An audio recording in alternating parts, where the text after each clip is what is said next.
Ако вие не знаете, е имало гонения, измъчвания и изключително много убийства, свързани с вярата и с свещениците. Защото социализма има Бог. И това е байтошо. Тоест всичко това, свързано с Господ, с вярата, е трябвало да бъде смачкано. Но как най-добре смачкваш едно нещо? Отвътре.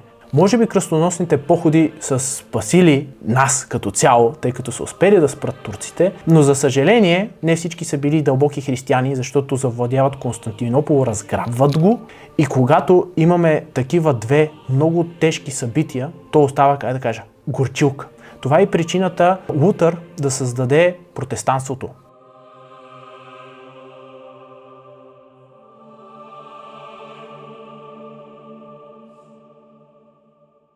Здравей, аз съм Ник и вече се надявам да знаеш, че тук говорим за истината. Днешната тема, църквата, е доста противоречива. Едните хора казват, че това е измама, манипулация, контрол, пари. Другата страна казва, че това е едно прекрасно нещо, където можеш да срещнеш Бог. За щастие аз бях и от двете страни и ще може да поговорим и от едната гледна точка и всъщност ще се опитам да ви обясня защо промених аз лично гледната си точка. Ще говорим за социализма, за миналото и настоящето. Няма да се бавя повече, почваме. Първата точка. Защо хората смятат, че е манипулация? И един готин лав плаща като поп. От това какво може да си извлечем? Че попа има много пари и има толкова много пари, че не го интересува колко плаща. Просто колко пари и ги фърля. Направо си го представям като хората по дискотеките с салфетките, само че с пари. Оказва се обаче, че това преди социализма да дойде се е казвало плаща като на поп. Какво значи това? Че не трябва да си броиш стотинките, когато отидеш в дома на Господ, църквата и даваш пари на свещеника, който е продължението на Христос. Как ти ще си свидиш паричките там? Не можеш. И това е идеята. Там плащаш щедро. Не защото църквата ти иска пари, а защото Господ ти е дал всичко и не можеш ти да се дърпаш. Каквото имаме на този свят, спрямо православната вяра, и не само, ние го имаме защото съществува Господ, а не защото ние сами сме някакси уникални и сме постигнали нещо. И всъщност, когато влезнеш, просто трябва да си щедър. Но защо се изкривява и само това ли се изкривява в социализма? Не. Ще ви кажа една историка след малко, но първо, защо? Защото трябвало социализма да подрони авторитета на църквата. Ако вие не знаете, е имало гонения, измъчвания и изключително много убийства, свързани с вярата и с свещениците. Защото социализма има Бог. И това е байтошо. Тоест всичко това, свързано с Господ, с вярата, е трябвало да бъде смачкано. Но как най-добре смачкваш едно нещо? Отвътре. Трябва да му подрониш авторитета и хората сами да се махнат. Защото ако случайно отделиш хората от вярата нарочно на сила, те ще я желаят още повече. И макар това да се е случило в първите векове, в които църквата е била гонена, соца е по-умен. Той няма да направи така. След малко ще обясня какво се е случило в миналото. И така, това е една от причините. И всъщност манипулацията не идва от църквата, а идва от управническата власт. Много интересно. Но да влезем в подробности. Какво може да е в вашите очи, както поне беше в моята? Власт, пари, контрол на хората. За какво? Ами за някаква изгода. Тя може да е пари, може да е добър живот, може да са имоти, каквото и да е. Но това е. Трябва по някакъв начин хората да се контролират, за да може църквата да получава някакви плюсове. Ето ги обаче моите впечатления, когато бях малък. Изискваше се пари, даваха се на свещениците пари допълнително, не просто за службата, молитвата, опелото или каквото и да било. Това, което обаче сега виждам, след като вече съм в църквата, е, че хората, които не ходят на църква, си мислят, че така трябва и отиват и дават пари. Що ги дават и те не знаят. Никой даже май не ги изисква. Да, може някъде някой да ти иска пари да му дадеш, но това първо не значи, че църквата е проблем. Това значи, че един човек е греховен, защото всички сме родени в грях и всъщност всичките се борим с това нещо. Църквата е една болница. Тя не е за перфектни хора. Свещеника не е перфектен и няма свещеник, който да ви каже, че е перфектен. Но това, което аз виждам е, че ако отидеш, никой няма да ти иска пари. За нищо. Отиваш на служба на литургията в неделя и просто си там с Господа и никой за нищо не ти обелва. Обаче, като ходиш един път в годината, за на някой кръщенето, за на някой сватбата и си мислиш, че трябва да му дадеш пари. Не. Хората, които ходят всяка неделя на църква, не дават пари. Дават единствено и само пари, колкото за самата служба. И тя се плаща на църквата. Не му даваш нищо на отеца, ако не искаш. И никой не те задължава. Но когато гледаш отвън църквата, гледаш с различни очи. И ето мен. Ходя на църква и до момента, знаете ли колко пари съм искали? 0 лева. Вече не знам колко месеца. Преди бях протестант в протестантска църква и сега в православна църква. Колко пари искаха? 0 лева. Ако искаш, можеш да дадеш, винаги можеш да дариш, но никой не те задължава. Така че, не знам вие на кой давате пари, ама май идва от вас проблема, не от църквата. Една вметка, за да не ме разберете погрешно. В неделя службата не се плаща 0 лева. Отиваш абсолютно безплатно е.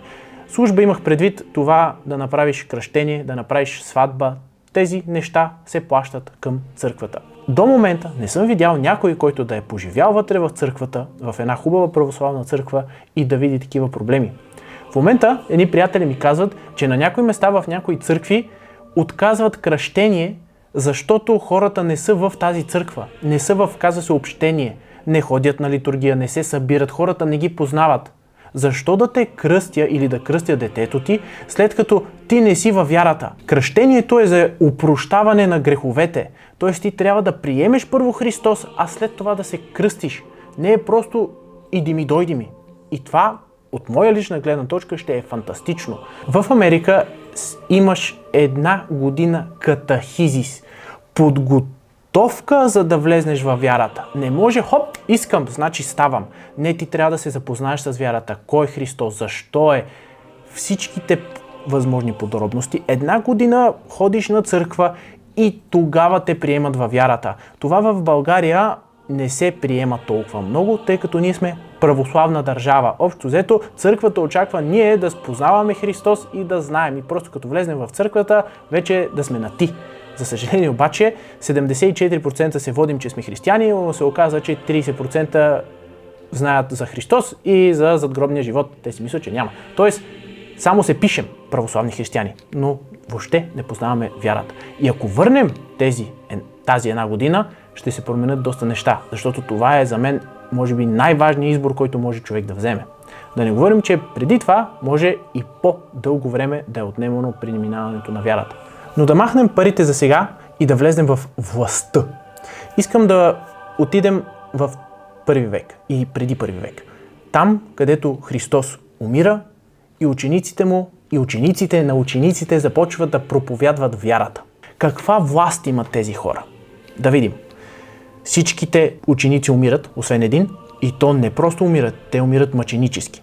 Тоест, разкъсвани от зверове, убивани на кръст, надолу главата. Общо взето няма лесна смърт за тях, защото първо са минали през затвор, измъчвани и чак тогава.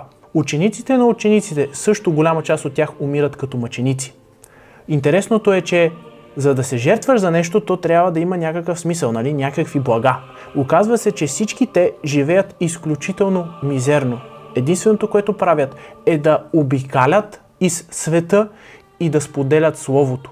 Дебатират абсолютно мирно с всички и това е. Без мечове, без убийства, без пари, без нищо. Просто споделят благата вест. Толкова обаче е силна тази блага вест, толкова за мен е истина, че след 300 години Римската империя кляка. И така християнството става религията на Римската империя.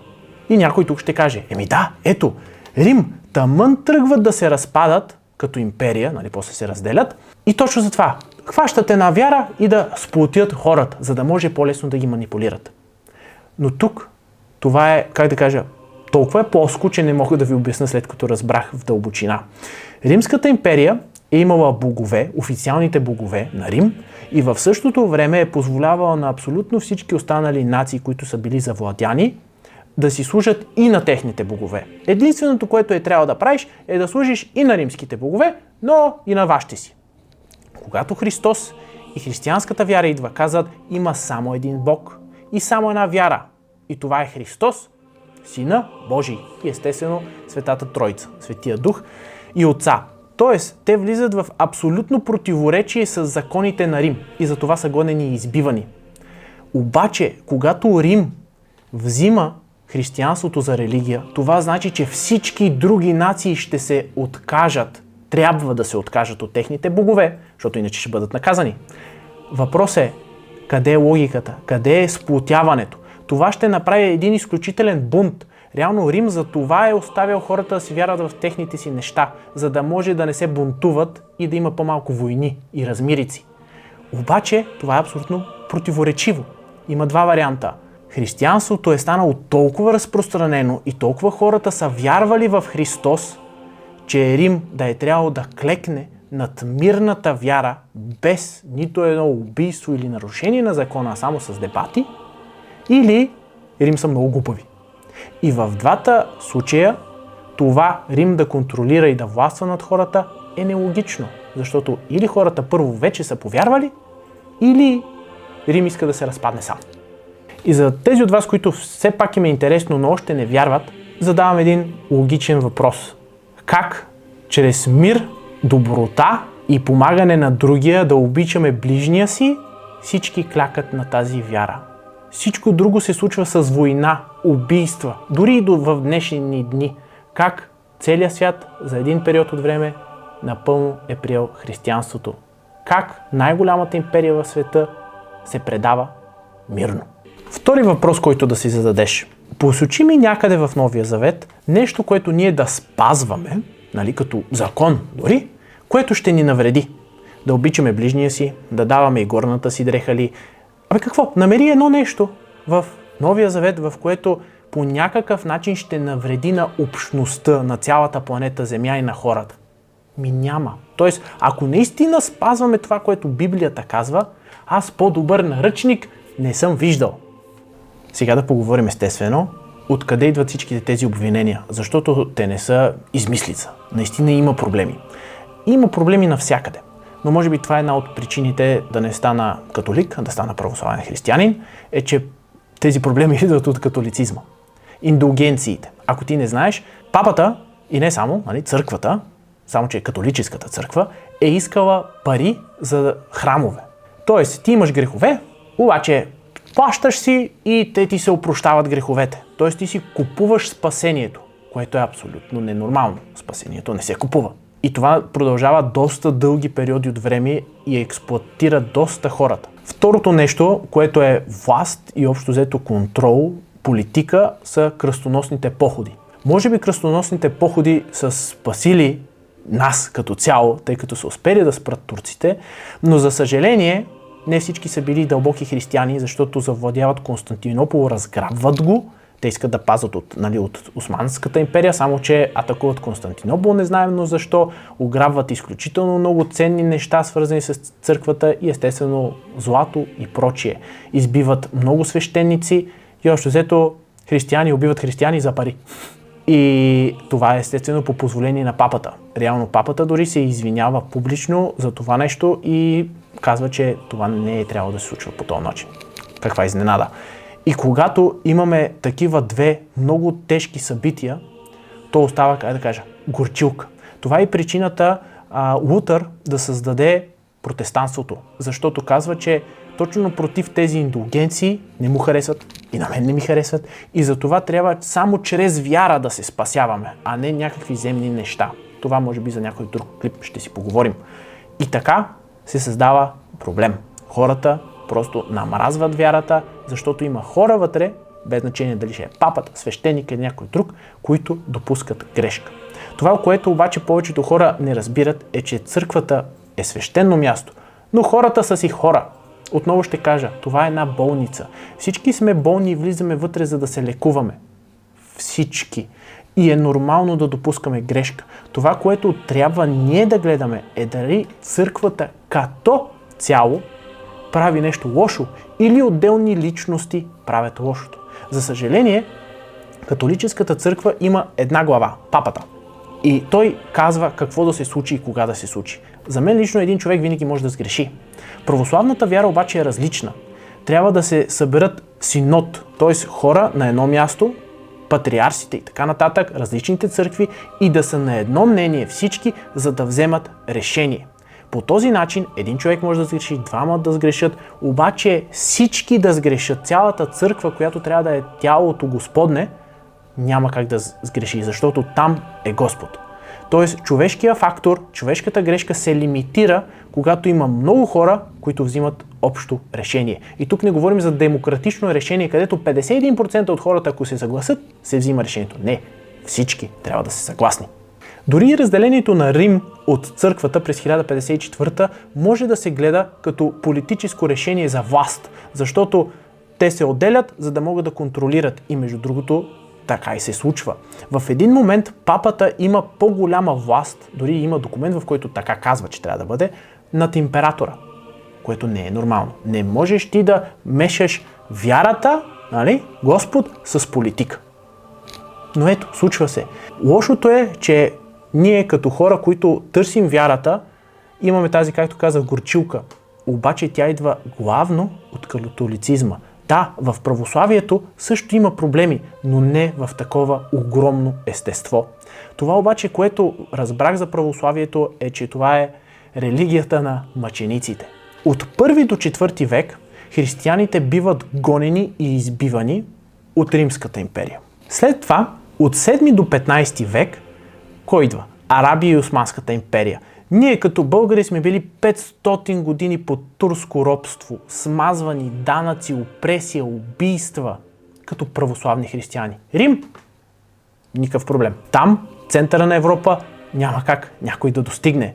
И това те не са успели да го преживеят. Както споменах, точно между 4 и 7 век, 1204 година, вземи този един кръстоносен поход, защото всичко е горе-долу спокойно за сега. Нали? Тоест, няма един момент в историята, в който православната вяра да е абсолютно спокойна. Винаги се получава някаква борба с някой. Сега, след малко се поосвободихме от турско робство и какво стана? Соца, в който се получава същото нещо. Оказва се, че Османската империя за 500 години не е успяла да затрие толкова много вярата, християнската вяра, колкото социализма за 50 години и там колко бяха. Защо? Ами защото отвътре е по-лесно, отколкото отвън. Така че, ако гледаме историята, православието живеят като мъченици. Може някой, както си викате, някой свещеник да кара Мерцедес. Но това ли е цялата църква? И вие бихте ли били готови да жертвате живота си за Христос? Бихте ли били готови да ви измъчват с дни, докато накрая не клекнете? Или бихте ли тогава се отрекли от всичко и от света и бихте приели Христос? Това се прави вече 2000 години от православните християни. Но когато си отвън от църквата, виждаш какво? Как някой взел 20 лева. Това ли е? А всички останали неща? Нека сумираме и да приключваме. Църквата може да има своите падения. Дори в момента има проблеми с руската, украинската, гръцката църква. Това са неща, които са се случвали и преди във времето, защото винаги политиката се мъчи да влезне по някакъв начин в църквата. Но тя винаги оцелява и тези неща се размиват и отново се събира.